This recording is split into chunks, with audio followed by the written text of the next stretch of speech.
So we are a couple of days removed from UFC 329. Obviously, we're going to address the elephant in the room. Conor McGregor was not built for this shit. He was not supposed to come back.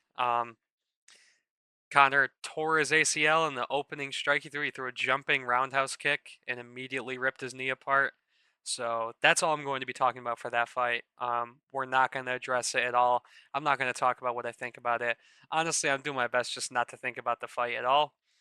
And it sucks because the rest of this card was just bangers on top of bangers. So we're going to go through it and we're going to talk about all the fights, my opinions on all the fights. I'm going to throw up. I made some last minute changes to my picks on the day of the fights. So I'll throw up my list of picks and then I'll throw up the parlay that I used for that fight. I made some good money on this one.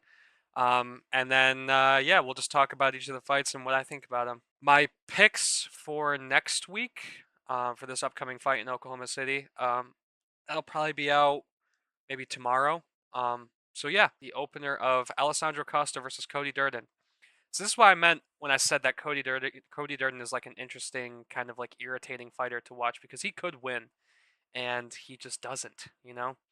But this is an interesting fight. I mean, Alessandro Costa, he seems to really just be like a clone of Diego Lopez, which makes sense because he trains with Diego Lopez, and he's really just like all hooks, all hooks and grappling. And like, it's not obviously it works for him. This is another finish for Alessandro Costa. This is three wins in a row for him.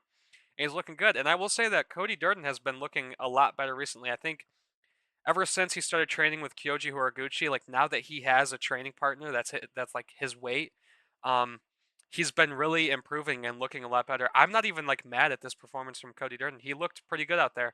Um, there's some slight tweaks he could make to his game to get that much better, but I like where his trajectory is heading. I think that training with Kyoji is really improving his game. It's giving him a lot more time to work with somebody that's his weight who is very, very talented. So this is a good fight from both. I really like this fight. This is a good one.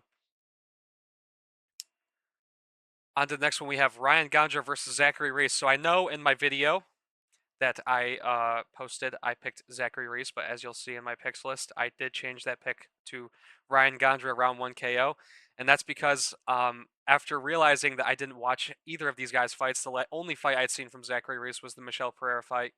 I realized I should probably do some due diligence and look at what I'm dealing with here. And I switched my pick smartly to Ryan Gondra round 1 KO, and that's what happened. There's not a lot to look about. Like, there's not a lot to talk about for this one. It just kind of it started and it ended, and that's all that happened. It sucks. Zachary Reese, like Guru says, he looks like he could be really good. You look at him out there, and he's like, wow, this guy looks like he could be a very, very good fighter. And he just isn't, and that's all right. Some people they just shouldn't fight. I feel like I'm throwing too much shade here, though. I mean, like Zachary Reese, he's in the UFC. Obviously he's one of the best. But yeah, we'll just move on from this one. It happened. That's really all. Farid Basharat versus John Garza. So I did not watch this fight. I was playing Black Ops 2 for this one. I'm not a very big fan of Farid Basharat, and I wasn't about to watch him go to decision with a guy who wasn't even in the UFC. That was my prediction, was Farid Basharat by decision, and that's exactly what ended up happening. Farid Basharat just makes it seem like every time he fights a lower level guy, a guy who's clearly not as good as him, he makes it as close as humanly possible. And this whole fight, you just sit here and you think, what would Ethan Ewing have done to this guy? And the answer is right there. Ethan Ewing would have fucking brutalized Farid Basharat. He probably would have gotten round 1, round 2 KO. John Garza rose up to the occasion, going to decision with a ranked undefeated guy in the short notice debut. That's good. He really made it seem like he belongs out there. So good for him. I watched the highlights afterward. Good for John Garza. Farid Basharat, you got to dial it in, bro. Not gonna lie, because this is third or fourth fight in a row where people leave it feeling less confident about you than before. So Farid Basharat's stock is just dropping massively, and rightfully so. You should be finishing guys that are fucking showing up on short notice. Damian Pinos. Damian Pinos versus Cesar Almeida. Damian Pinos just takes the head of Cesar Almeida off. This was a very impressive knockout considering that Cesar Almeida was, heavy kickboxer, big kickboxing career before going into the UFC. And Damian Pinos just went out there, found the perfect strike to throw as Cesar Almeida was coming in.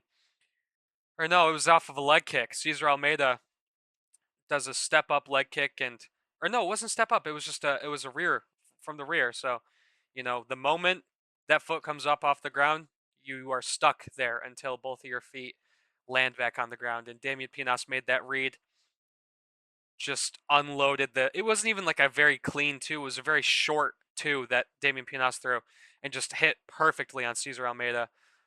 Fucking flatlined him. It was a very impressive shot, and also impressive power from Damian Pinos. Like, this fight is like, oh, this guy is like more powerful than I thought he was before. So yeah, good win from Damian Pinos. A little bit of it was a shaky kind of start to get there. Got wrestled and got kind of kept at range by Cesar Almeida. And Cesar Almeida just ended up getting caught in a bad position. Damian Pinos very smartly took advantage of the position that Cesar Almeida put himself in. Yeah, it was a good win. Kind of shaky up until there, but overall, like a very impressive knockout. Wang Kong versus Tracy Cortez. Man, Wang Kong is very good. I love watching her fight. This was exactly kind of how I thought it was going to go. I thought maybe Wang Kong would get the finish, but Tracy Cortez, she's got a big old chin. She can take punches. Um, Tracy Cortez, I don't even know where the hell you go from here. Like, every fight, it's getting worse and worse. Wang Kong just delivers a 3-round beatdown on Trace Cortez, rocks her like fucking 4 or 5 times, maybe even 6 or 7 times. Hits an illegal knee in the second round, but still wins the fight by unanimous decision just because it was that bad of a beatdown. Um, there was not like a single moment of success for Tracy Cortez. Like, even when I think she got a yeah, she did get a takedown on on Wang Kong, and just the clinch, like, what am I trying to say here?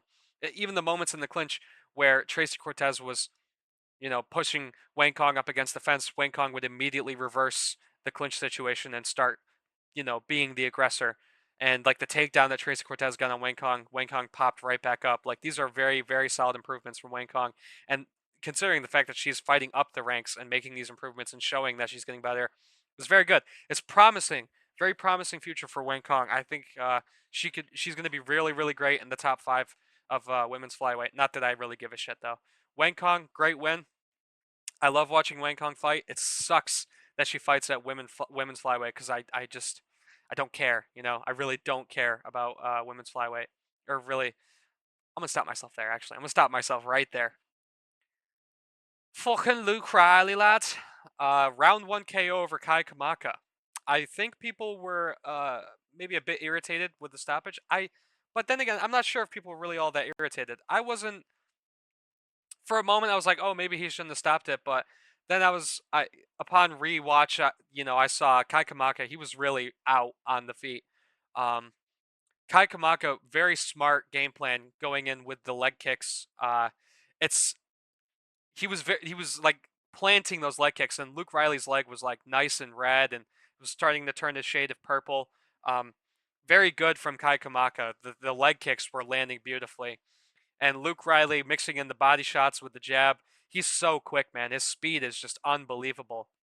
And then eventually, instead of tossing that jab, he just threw that cross instead of the jab and just put Kai Kamaka out. And that was a very impressive win, considering that Kai Kamaka was putting up a good fight against Luke Riley and has like previously put up good fights against good fighters.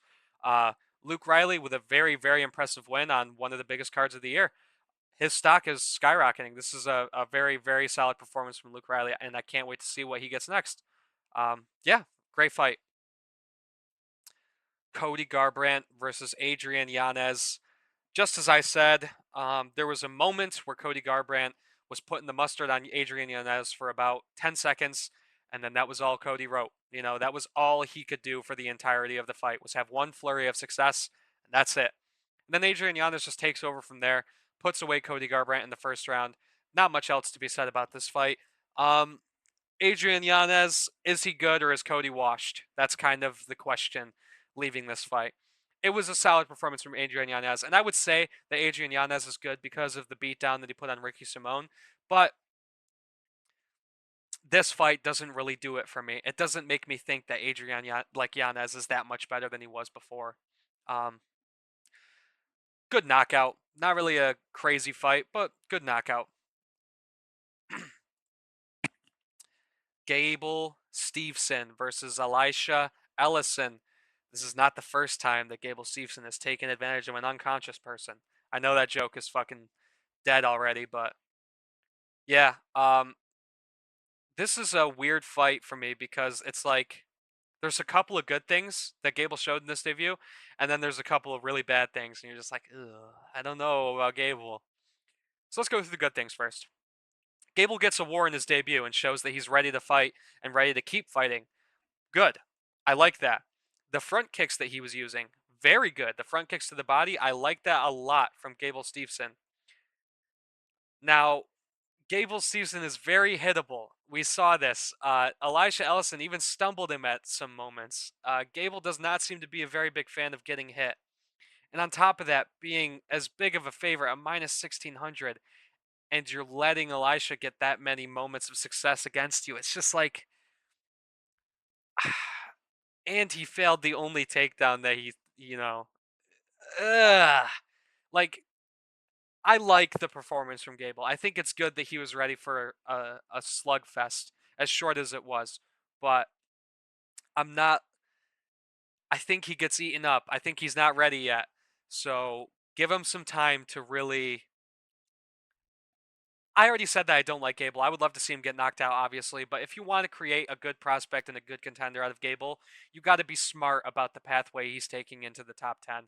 Give him a couple of more unranked guys. Give him like 4 more unranked guys. Maybe a fight with Walter Walker. Maybe a fight with Marcin Tybura or Sergey Spivak. But other than that, like save those for the end. Give him some more unranked guys. Maybe do Steven Asplund next.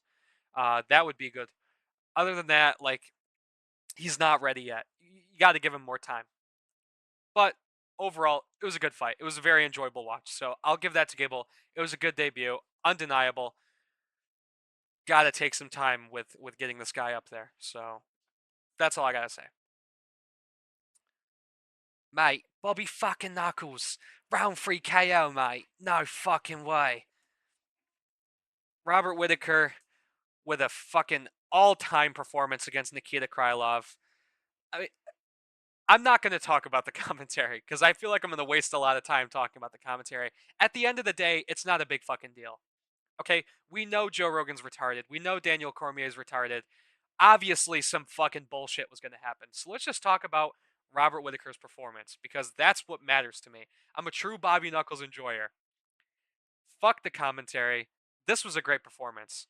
He looked quick out there. And Nikita Krylov going in and trying to take Robert down and keep him on the ground that first round. Whittaker showing that he's still just as good as ever on the ground, not getting submitted and getting back up. He might genuinely be able to speed Mog light heavyweight because I really wasn't sure. Of course I'm going to believe in Robert Whittaker. Of course I'm going to root for his success at light heavyweight. But at the end of the day, it's like he was undersized at middleweight and now he's going into a bigger weight class. But Lucas Tracy and his lighter man skill, proven right once again. Whittaker just looked so much quicker than Krylov. And his counters, his entries into the striking exchanges on point. That jab was landing all night. And Whittaker showing that the cross and the counters landing on Nikita Krylov throughout the entire fight, all snowballing and leading up to that round 3 KO where Whittaker supposedly breaks Nikita Krylov's jaw. I'm not sure if that actually happened, but Nikita Krylov was very clearly bothered by that over-the-top counter from Whittaker and gets it done in the 3rd round. Fucking beautiful performance from Robert Whittaker. I will say, no, he didn't even really slow down because, like, he looked tired, but he kept going, and that's what matters. If he looks tired, so what? It's not about if you look tired. It's about if you're going to fucking keep going. Like DDP. DDP looks tired every time he fights, but he keeps going. And that's what Whittaker did. Sure, he looked tired, but he kept going. He kept pushing the pace. He kept landing. That's what matters. If you're gonna sit here, I'm not talking about the commentary. He looked tired, but he kept going, and that's good. I love seeing that from Whitaker. He just kept pushing the pace. Just money all night long. Very good. On to the main card, we have King Green versus Terrence McKinney. Now, I'm not going to lie, man. I felt like a fucking genius picking this. I know the odds are in favor of King Green here, but I really did feel like a fucking genius picking King Green to avoid Terrence McKinney's chaos for 2 minutes and then finding a finish either late in the first or beginning of the second. And King Green did take his time to find the finish. But, man, what a performance from King Green. Terrence McKinney, he's irritating in the sense that, he could be good, but he just chooses to go out there and put on highlights. Good for him. He's going to make his money. And honestly, he's never really gotten hit that much in his career. I was saying this during the fight. It's like Terrence McKinney is weird because like his fight style insinuates that by the time he's done with MMA, he's going to be like brain dead because of how, like, the highlights of him getting KO'd or him KOing people in the first. But at the end of the day, he really doesn't take that many punches. If the 2 minutes are up, he'll take one punch and go down. He just kind of quits. And that's good. Like, he's getting paychecks, he's getting money, and people like him. People want to see him on the main cards, getting put on the biggest cards of the year because people know that he puts on great performances. And this is kind of the same thing here. After that 2 minutes, the 2 minutes was up. Terrence McKinney just kind of, he shoots the takedown of Bobby Green, holds Bobby Green down for a little bit, and then he just couldn't be fucking bothered to finish the fight after that King Green got back up. It was just like the moment King Green got up, I was just like, yeah, this fight's over. And King Green got the finish. Terrence McKinney still hasn't gone to the second round in his UFC career, I believe. And yeah, good on King Green for this performance. This was the third leg in my parlay, I believe. I had Wang Kong, Whitaker, uh, King Green, Mario Batista, and Paddy Pimblett as all money lines in my parlay. And that shit hit $2.63. God bless. But yeah, King Green with a great performance. He's on a 4-fight win streak. I say fuck it. Give him Dan Hooker. So yeah. What I say, man. Flyweight mayhem. Brandon Royval versus Loney Kavanaugh. Just a legendary fight. All-time fight. I have nothing to say. Like, there's no improvements to be made on either of these guys, like, for performance-wise. Both guys came out looking their best and just put on a fucking show. Um, Very, very great fight. Brandon Royval, definitely took over the first round, dictated the exchanges between him and Kavanaugh. And then in the second, Kavanaugh made the proper reads, hit his legendary pullback counter, put down Brandon Royval with a nasty, nasty cross. Surprised Royval didn't get finished. And then as the fight goes on, both guys are stumbling each other, just exchanging. It unbelievable. Like, if you didn't watch this fight, I highly doubt you didn't watch this fight if you're not watching this video, or if you're watching this video, but this fight is legendary. Like, this is an all-time fight. It's contender for fight of the year. Brandon Royval finds the submission in the third round. Just a really, really solid performances from both guys. Amazing fight. Yeah, just of course, this fight was always going to be good. Everyone knew this fight was going to be fucking legendary going into it, and I'm so glad that this fight delivered. This fight, the Paddy Pimblett fight, even the Mario Batista Corey Sandhagen fight, like, it just really carried the hype on this card. It was very, very good. On to Mario Batista versus Corey Sandhagen. See, this is, I could have. Corey fought so good too. He seemed very, very, very good in this fight. That he fucked up his leg. Mario Batista fucked up Corey Sandhagen's leg at the end of the first. Kind of stole away the first from me. I gave it to Batista, even being a big Corey Sandhagen fan. But then Corey Sandhagen in the second took over. He won the second round. And then in the third round, Mario Batista hits a nasty counter on Corey Sandhagen, hits him with a check left, I think it was, or yeah, check left. And Corey Sandhagen goes down. Mario Batista just wrestles the shit out of Sandhagen for the rest of the third round. Wins the what's I gonna say? I hope this didn't stop recording. Did it stop recording? Yeah, no, it didn't. Wins the third round, gets the decision. This is kind of exactly what I was saying when I said that, like, Corey lets fights get away from him a little bit. I picked Corey in my video, and then I switched it to Batista. But even in my last video, you can see I'm not entirely confident in Corey Sandhagen winning the fight.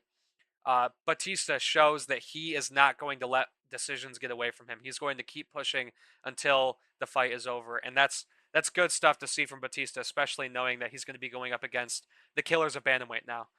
This is a good test to see if he was ready for those top guys at bantamweight. And Corey Sandhagen, I'm not mad at this performance. He's not quite done. You can tell he's not quite done yet. Got to dial it in a bit more. I think Corey is set up for some good comeback wins right here. So hopefully we see that from Sandhagen. This is a good fight, though. I was worried that this could have been a bit of a stinker, but it was good. I was very entertained by this fight. On to the main event. The main event of the night. Lads, fucking Paddy went out there. I fucking told you, lads. I was going to go out there, fucking sub him, lads. Yeah. Generational performance by Paddy Pimblett. I said I thought this was going to be more like the Moicano fight, and I picked round 3 TKO because I really thought that Paddy was just going to control Saint Denis and just cut him up with elbows and ground and pound, but he fucking he subbed him off the first takedown. Nasty Darce with like a little bit of a Peruvian necktie added onto there. Very beautiful submission. Puts Benoit Saint Denis to sleep in 52 seconds, man. 52 seconds. He made Benoit Saint Denis look like he didn't belong out there. I like people complain about Benoit Saint Denis' game plan, but you watch all of his fights, it's the same shit every time. The reason why it worked against Rufy is because Rufy's not a grappler. And Rufy made those, like, he's making those adjustments. He's getting better now. I think that was a good loss for Rufy to have because now he's really focusing on the grappling aspect of his game so he can really let his striking go. Paddy Pimblett was always going to win this fight. I don't know. Was Paddy the underdog? He was the underdog. He was always going to win this fight. I'm sorry. He was always going to. There wasn't a moment where I was never going to pick Paddy for this fight. It was always going to be Paddy every step of the way. So I'd like to see Paddy versus Ilya. I say we do Paddy versus Ilya. That fight is fucking legendary. Pull the trigger. End of the year. Maybe beginning of next year. First pay-per-view of next year, last pay-per-view of this year. Let's see it. Paddy versus Ilya. But yeah, overall, very, very great night of fights. Clouded by a fucking dog shit main event. But let me know what you think about this fight, or these night of fights. This night of fights in the comments below. And I'll see you in the next one. Peace.